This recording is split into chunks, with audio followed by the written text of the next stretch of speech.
انسان کا سب سے بہترین دوست اللہ ہی ہے، جو بہت جلد مان بھی جاتا ہے، انسان کو بے یار و مددگار بھی نہیں چھوڑتا، جو پرانی باتیں یاد کروا کے انسان کو شرمندہ بھی نہیں کرتا، پرانی باتیں یاد کروا کے گنہگار انسان کو لوگوں کے سامنے ذلیل و خوار بھی نہیں کرتا۔ کتنا اچھا اللہ ہے ہمارا، کتنا اچھا دوست ہے ہمارا۔ اللہ خود فرماتا ہے، اے میرے بندے، جو فرشتے شام کو تیرے گناہ لے کر میں رب کے پاس آتے ہیں، میں رب صبح انہی کے ہاتھوں میں تیرا رزق بھیجتا ہوں۔ جو فرشتے شام کو تیری خطائیں لے کر میرے پاس آتے ہیں، تیرے گناہ لے کر میرے پاس آتے ہیں، میں صبح انہی کے ہاتھوں میں تیرے لیے رزق بھیجتا ہوں۔ میں کتنا اچھا رب ہوں تیرا، میں رب تیری کتنی دیکھ بھال کرتا ہوں، کتنی فکر کرتا ہوں، تیرا کتنا خیال رکھتا ہوں۔ ہائے جوانو، جس دل میں اللہ کی محبت آباد ہو جائے، جس دل میں اللہ کی محبت بس جائے، وہ دل نہیں رہتا بلکہ آستانہ بن جاتا ہے۔ کیا تم بھی اپنے دل کو آستانہ بنانا چاہتے ہو؟ اگر آپ بھی اپنے دل کو آستانہ بنانا چاہتے ہیں تو پھر آ جائیں، اللہ کی محبت کو اپنے دل میں جگہ دے دینا۔ اللہ کی محبت کے علاوہ دنیا کی ہر ایک محبت دکھ دیتی ہے، چاہے وہ محبت مال کی ہو، دولت کی ہو، اولاد کی ہو، بیوی کی ہو، کسی کی بھی ہو، اللہ کی محبت کے سوا، اور ہاں یہ بھی کہنا چاہوں گا، والدین کی محبت کے سوا، اللہ کی محبت کے علاوہ، والدین کی محبت کے علاوہ دنیا کی ہر ایک محبت دکھ کے علاوہ کچھ نہیں دیتی۔ حضرت سیدنا عیسیٰ علیہ السلام کا زمانہ تھا۔ عیسیٰ علیہ السلام کے زمانے میں ایک مالدار شخص تھا، ہیرے جواہرات کی اس کے پاس کوئی کمی نہیں تھی، مال و دولت کی اس کے پاس کوئی کمی نہیں تھی۔ اس کے پاس اس قدر دولت تھی، اس قدر مال تھا کہ قیمتی سے قیمتی ہیرے اور جواہرات سے اس کی صندوقیں اور تابوت بھرے پڑے رہتے تھے۔ وہ نادان پیسوں کی ہرس میں آ کر، پیسوں کی لالچ میں آ کر، نفس کو اپنا سب کچھ مان کر اللہ کی محبت بھول چکا تھا۔ اسے دنیا کا مال تو نصیب ہوا مگر اللہ کی محبت کی چاشنی نصیب نہ ہوئی، اللہ کے پیار کی لذت نصیب نہ ہوئی۔ یہ مالدار شخص اپنی بیوی سے بے پناہ محبت کرتا تھا۔ اس کی بیوی بڑی ہی حسین و جمیل تھی، خوبصورت ملکہ تھی، شہزادی تھی، اس قدر حسین و جمیل تھی کہ چاند بھی دیکھے تو شرما جائے۔ یہ اپنی بیوی سے بے پناہ محبت کرتا تھا، محبت بھی نہیں مودت بھی کرتا تھا۔ وہ مودت جس کا ذکر قرآن پاک میں آیا، الا المودۃ، الا المودۃ، وہ تو کہا فی القربانہ کہ میری قرابت کے ساتھ، اہل بیت کے ساتھ محبت نہیں مودت کرو۔ وہ بھی اپنی بیوی کے ساتھ محبت نہیں مودت کرتا تھا۔ جس طرح مچھلی کو پانی کے ساتھ مودت ہوتی ہے کہ مچھلی پانی کے بغیر زندہ نہیں رہ سکتی، اسی طرح وہ نادان بھی بیوی کی محبت کے بغیر زندہ نہیں رہ سکتا تھا۔ ہے جس دل میں اللہ کی محبت کو جگہ دینی تھی، اللہ کے پیار کو جگہ دینی تھی، اس دل میں اس نے بیوی کی محبت کو رکھ دیا۔ بیوی کی محبت کی آڑ میں آ کر یہ نادان اللہ کی محبت بھول چکا تھا۔ پھر اس کا انجام کیا ہوا، دل کے کانوں سے سنیے گا۔ یہ اپنی بیوی کو ایک وقت میں 20 کلو سونا پہناتا تھا، 20 کلو زیورات پہناتا تھا۔ کوئی ایسا قیمتی ہیرا نہیں تھا جو اس نے اپنی بیوی کو نہ پہنایا ہو۔ یوں سمجھ لو کہ اس کی بیوی کپڑے بھی سونے کے پہنتی تھی، اس کی بیوی جوتے بھی سونے کے پہنتی تھی، اس کی بیوی سونے کے پلنگ پر سوتی تھی۔ یہ شخص اپنی بیوی کی ہر ایک تمنا پوری کرتا تھا، ہر ایک خواہش پوری کرتا تھا، ہر ایک آرزو پوری کرتا تھا۔ وقت گزرتا گیا، اللہ کا کرنا ایسا ہوا کہ اس کی بیوی کی زندگی کا سورج غروب ہو گیا، زندگی کا سورج غروب ہوا، موت کا سورج طلوع ہوا۔ وہ موت جس کا نام سنتے ہی انسان کا بدن کانپنے لگ جاتا ہے، وہ موت جس کا نام سنتے ہی انسان کے چہرے پر پریشانیوں اور مصیبتوں کے آثار نمودار ہونے لگ جاتے ہیں۔ وہ موت جس گھر میں ڈیرا ڈال دے تو ماؤں کی گود خالی ہونے لگ جاتی، بہنوں کا سہاگ چھن جاتا ہے، بیٹیوں کا فیوچر بظاہر تاریک نظر آنے لگ جاتا ہے۔ یہی موت ہے۔ انسان ساری زندگی یہی سوچتا رہتا ہے کہ لوگ کیا کہیں گے، میاں لوگ کیا کہیں گے، صاحب لوگ آخر میں بس یہی کہتے ہیں کہ انا للہ و انا الیہ راجعون۔ ایک قبرستان کے باہر لکھا تھا کہ منزل تو تیری یہی تھی، بس زندگی گزر گئی آتے آتے۔ منزل تو تیری یہی تھی، بس زندگی گزر گئی آتے آتے۔ او نادان کیا ملا تجھے اس دنیا سے، اپنوں نے ہی دفنایا تجھے جاتے جاتے۔ اے انسان، نہ کفن میں جیب ہے نہ قبر میں الماری ہے، اور کمال کی بات تو یہ ہے کہ موت کا فرشتہ رشوت بھی نہیں لیتا۔ اے نوجوان، کسی اور کی محبت کو دل میں بٹھا لینے سے کہیں زیادہ بہتر ہے کہ اللہ رسول کی محبت کو دل میں جگہ دی جائے، اللہ رسول کی محبت کو ویلکم کیا جائے، اللہ رسول کی محبت کا استقبال کیا جائے۔ یہی تو وہ محبت ہے جو موت کے وقت خاتمہ ایمان پر کرے گی، یہی تو وہ محبت ہے جس کے صدقے مرتے وقت کلمہ نصیب ہوں گی، یہی تو وہ محبت ہے جس کے ذریعے موت کے وقت روح آسانی کے ساتھ نکلے گی، یہی تو وہ محبت ہے جو انسان کی قبر کو جنت کے باغوں میں سے باغ بنا دے گی، یہی تو وہ محبت ہے جو قیامت کے دن عرش کا ٹھنڈا سایہ نصیب کرے گی، یہی تو وہ محبت ہے جو قیامت کے دن بغیر حساب و کتاب کی جنت میں داخل کرے گی۔ اس محبت کو اپنے دل میں جگہ کیوں نہیں دیتے؟ اللہ فرماتا ہے، اے میرے بندے، تو کرتا وہ ہے جو تو چاہتا ہے، پر ہوتا وہ ہے جو میں چاہتا ہوں۔ اے میرے بندے، تو وہ کر جو میں چاہتا ہوں، پھر ہوگا وہی جو تو چاہتا ہے۔ اللہ تیری چاہت کیا ہے؟ اللہ تیری رضا کیا ہے؟ اب اللہ اپنی رضا بتانا چاہتا ہے۔ جوانوں، یہ سورج، چاند اور ستارے، یہ موسموں کا ایک دوسرے کے بعد آنا جانا۔ سورج اپنے وقت مقررہ پر اپنی حدیں طے کرتا رہا، دائیں بائیں نہیں سیدھی راہ چلتا رہا۔ کیوں؟ اس لیے کہ اللہ راضی ہو جائے۔ عیسیٰ علیہ السلام کے زمانے کا واقعہ بھی سناتا ہوں، مکمل سناتا ہوں۔ اس واقعے نے لاکھوں کروڑوں نوجوانوں کی زندگی بدل ڈالی۔ اس سے پہلے میں تھوڑا اور کچھ سنانا چاہتا ہوں۔ یہ سورج، چاند اور ستارے، یہ موسموں کا ایک دوسرے کے بعد آنا جانا۔ سورج اپنے وقت مقررہ پر اپنی حدیں طے کرتا رہا، دائیں بائیں نہیں سیدھی راہ چلتا رہا۔ کیوں؟ اس لیے کہ میرا اللہ راضی ہو جائے۔ اللہ نے ڈیوٹی لگا دی ہے، سورج تو نے سیدھی راہ چلنا ہے۔ اب سورج نے راستہ نہیں بدلا، دائیں بائیں نہیں۔ کیوں؟ اس لیے کہ اللہ راضی ہو جائے۔ حیات و کائنات کے سارے سلسلے اپنے وقت مقررہ پر چلتے رہے، اپنے وقت مقررہ پر حرکت کرتے رہے، دائیں بائیں نہیں سیدھی راہ چلتے رہے۔ کیوں؟ اس لیے کہ اللہ راضی ہو جائے۔ پھول اپنے اپنے وقت مقررہ پر کھلتے رہے، اگتے رہے۔ کیوں؟ اس لیے کہ اللہ راضی ہو جائے۔ اگر میں انبیاء علیہ السلام کی بات کروں تو حضرت سیدنا آدم علیہ السلام تو اتنے روئے کہ خون کے آنسو بہانے لگے۔ حضرت آدم علیہ السلام تو اتنے روتے تھے خشیت الہی میں، خوف خدا میں، کہ آپ کی آنکھوں سے نکلنے والے آنسوں سے گھاس اگ آتا تھا۔ کسی نے پوچھا، حضرت آپ کیوں روتے ہیں؟ نبی تو معصوم ہوتا ہے، نبی گناہوں سے پاک ہوتا ہے۔ اللہ کے نبی آدم علیہ السلام ایک ہی بات کرتے تھے، ایک ہی جواب دیتے تھے، اور نادانو، آدم اس لیے روتا ہے کہ اللہ راضی ہو جائے۔ آدم تو اللہ کو راضی کرنا چاہتا ہے۔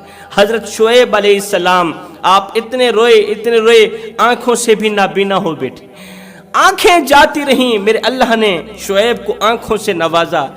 حضرت شعیب علیہ السلام پھر سے خشیت الہی میں، خوف خدا میں اتنے روئے کہ آنکھیں پھر سے جاتی رہیں، پھر نابینا ہو گئے۔ میرے اللہ نے فرمایا، میرا شعیب تو اتنا کیوں روتا ہے؟ اگر تو جہنم کے خوف سے روتا ہے، میں رب ہو کر وعدہ کرتا ہوں جہنم تم پہ حرام کرتا ہوں۔ اور اگر تو جنت کی لالچ کے لیے روتا ہے، میں رب ہو کر وعدہ کرتا ہوں ساری جنت ہی تیرے نام کرتا ہوں۔ میرا شعیب اب تو چپ ہو جا، میرا شعیب اب تو چپ ہو جا۔ ہائے، شعیب کی چیخیں اور بلند ہونا شروع ہوئیں۔ شعیب رو کر کہنے لگے، اور میرے رب تو جانتا ہے تیرا شعیب نہ تو جہنم کے خوف سے روتا ہے، تیرا شعیب نہ تو جنت کی لالچ کے لیے روتا ہے، مالک تیرا شعیب تو بس اس لیے روتا ہے کہ تو راضی ہو جا۔ کربلا کی سرزمین پر فاطمہ کے بیٹے حسین ابن علی نے اپنا تن من دھن سب کچھ اللہ کے نام پہ قربان کر دیا۔ کسی نے پوچھا، اے حسین ابن علی، کڑیل نوجوان علی اکبر لٹانے کی ضرورت ہی کیا تھی؟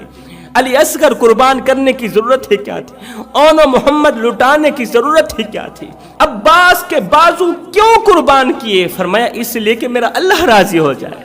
اب ایک طرف ساری کائنات ہے، دوسری طرف تنہا میرے محمد کی ذات ہے۔ ایک طرف ساری کائنات کھڑی ہے، دوسری طرف تنہا میرے محمد کی ذات کھڑی ہے۔ ساری کائنات اس سوچ میں ہے، ساری کائنات اس طرف میں ہے کہ خدا راضی ہو جائے، اور خدا کی رحمت اس طلب میں ہے کہ میرا مصطفیٰ راضی ہو جائے۔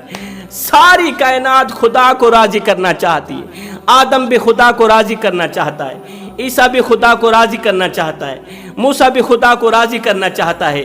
بیٹے کی گردن پر چھرا پھیر کے بیٹے کی قربانی دے کے جناب ابراہیم بھی اللہ کو راضی کرنا چاہتا ہے۔ ساری کائنات اس طلب میں ہے کہ خدا راضی ہو جائے، اور خدا کی رحمت اس طلب میں ہے کہ میرا مصطفیٰ راضی ہو جائے۔ تو اللہ فرماتا ہے تم میرے مصطفیٰ کو راضی کر لو، ایک بار تم اپنی رضا کو میرے مصطفیٰ کی رضا پہ قربان کر کے تو دیکھو، پھر دیکھتے جانا جو تم کہتے جاؤ گے بس وہی ہوتا جائے گا، پھر ہاتھ اٹھانے کی ضرورت بھی نہیں پڑے گی۔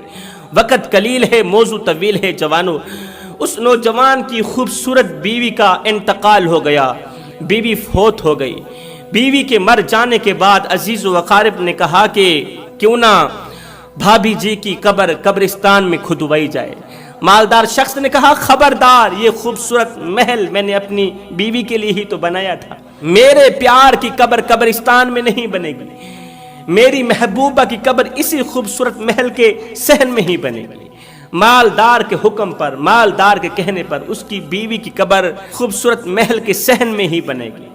قبر کھدوا دی گئی۔ غسل کفن دینے کے بعد وہ جو زیور بیوی پہنتی تھی بیوی کے مر جانے کے بعد، وہ سونا، وہ زیورات سمیت بیوی کو قبر کے اندر دفن کر دیا۔ سونا اور زیورات، قیمتی ہیرے اور جواہرات سمیت بیوی کو مٹی کے سپرد کر دیا۔ وقت گزرتا رہا۔ اب یہ شخص بیوی کی قبر کے اوپر پورا دن بیٹھ کر روتا تھا، سارا دن، پورا دن بیوی کی قبر پر بیٹھ کر روتا تھا۔ بیوی کی موت نے اس کا جگرا پھاڑ دیا تھا، بیوی کی جدائی نے اسے اندر سے کھوکھلا کر دیا تھا۔ ایک دن یہ شخص رات کو سویا ہوا تھا تو بیوی خواب میں ملی۔ خواب کی دنیا میں بیوی کو دیکھتے ہی اس کی جان میں جان آ گئی۔ کہنے لگا او میری محبوبہ، بتا تو صحیح میرے رب نے تیرے ساتھ کیسا سلوک کیا، اگلا جہان کس طرح کا رہا؟ اس نے کہا اگر یہ دیکھنا چاہتے ہو کہ میں کس حال میں ہوں تو پھر ناممکن کو ممکن بنانا پڑے گا۔ اگر تم اپنی آنکھوں سے اپنی محبوبہ کو دیکھنا چاہتے ہو کہ تیری محبوبہ کس حال میں ہے تو پھر مشکل کام کو آسان بنانا پڑے گا۔ اس نے کہا جلدی بتا کون سا کام ہے؟ تجھے ایک بار پھر سے دیکھنے کے لیے تو اگر آسمان سے تارے بھی توڑ کے لانے پڑے تو میں لانے کے لیے تیار ہوں، جلدی بتا کون سا کام ہے؟ بیوی نے کہا وہ مشکل کام یہ ہے کہ اگر تو مجھے میرے حال میں دیکھنا چاہتا ہے تو پھر میری قبر کھود، مجھے دیکھ اور عبرت حاصل کر کہ میں کس حال میں پڑی ہوں، کس حالت میں پڑی ہوں، قبر نے میرے ساتھ کیسا سلوک کیا ہے، آخرت نے میرے ساتھ کیسا سلوک کیا ہے۔ اللہ اکبر، ایک دم اس کی آنکھ کھلی، آنکھوں کو مسلتے ہوئے خود کو کہنے لگا نہیں میں تو خواب دیکھ رہا تھا، خواب جھوٹا بھی ہو سکتا ہے نا۔ پھر سویا، نیند آئی، آنکھ لگی، خواب کی دنیا میں پھر سے خواب کی دنیا میں بیوی ملی۔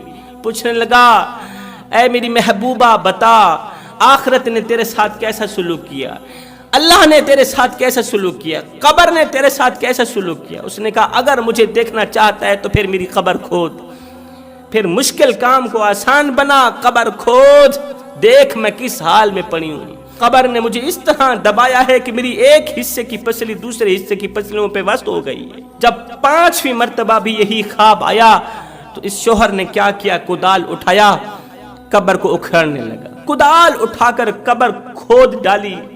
جب قبر کھودی، جب بیوی کا تابوت کھولا، جب تابوت کے اندر نظر ڈالی، ایک دم پیروں تلے زمین نکل گئی، ایک دم کانپ اٹھا، ایک دم اس کی چیخ نکل گئی۔ کیا دیکھتا ہے کہ وہ جو ہیرے اور جواہرات تھے نا وہ کیڑوں کی شکل اختیار کر گئے، وہ جو سونا تھا وہ عذاب کی شکل اختیار کر گیا۔ یہ عبرت ناک منظر دیکھ کر ایک دم قبر کو بند کیا، قبر کے اوپر مٹی ڈالی، تابوت بند کرنے کے بعد قبر کے اوپر مٹی ڈالی، پھر بیٹھ گیا قبر کے اوپر رونے۔ قبر کے اوپر بیٹھ کر زاروں کا تار رونے لگا، اتنا رویا کہ آنکھیں خون کے آنسو بہانے لگی۔ اللہ کا کرنا ایسا ہوا، اسی کے گھر کے قریب سے حضرت سیدنا عیسیٰ علیہ السلام کا گزر ہوا۔ عیسیٰ علیہ السلام جب اس کے گھر کے قریب سے گزرے تو آپ کو رونے کی آواز آئی۔ آپ دیکھنے لگے کہ کہیں اس گھر میں فوتگی تو نہیں ہو گئی، کوئی مر تو نہیں گیا، کسی کا انتقال تو نہیں ہو گیا۔ آخر اس قدر اونچی آواز میں خوبصورت محل کے اندر رونے کی آواز کس کی آ رہی ہے؟ کون رو رہا ہے اور کس وجہ سے رو رہا ہے؟ حضرت عیسیٰ علیہ السلام اللہ کے نبی جب محل کے اندر داخل ہوئے، اللہ اکبر، تو کیا دیکھتے ہیں؟ خوبصورت محل کے سامنے ایک قبر سی بنی ہوئی ہے، قبر کے اوپر ایک شخص بیٹھا ہے، اتنا رو رہا ہے کہ خون کے آنسو بہا رہا ہے، اونچی آواز میں چیخو پکار کر رہا ہے، ہائے میں مارا گیا، میں لوٹا گیا، میری بیوی کی قبر جہنم کے گڑھوں میں سے گڑھا بن گئی ہے۔ عیسیٰ علیہ السلام نے اس کے کندھے پر ہاتھ رکھا، پوچھا بھائی تیرے رونے کی وجہ کیا ہے؟ یہ درد بھری آوازیں کس کو دے رہا ہے؟ درد بھرے جملے کس کو بول رہا ہے؟ یہ درد بھرے دکھڑے کس کو سنا رہا ہے؟ یہ خوبصورت محل کس کا ہے؟ یہ قبر کس کی ہے؟ اس شخص نے کہا یہ خوبصورت محل میرا ہے اور یہ قبر میری بیوی کی ہے، میں اپنی بیوی سے بے پناہ محبت کرتا تھا، بیوی کی موت نے میرا جگرا پھاڑ دیا، بیوی کی جدائی برداشت نہ کر پایا، بیوی کی جدائی نے مجھے اندر سے کھوکھلا کر دیا، پھر 5 راتیں میں نے مسلسل خواب دیکھا، میری بیوی نے کہا اگر مجھے دیکھنا چاہتا ہے کہ میں کس حالت میں پڑی ہوں تو میری قبر کھود کے دیکھ لے۔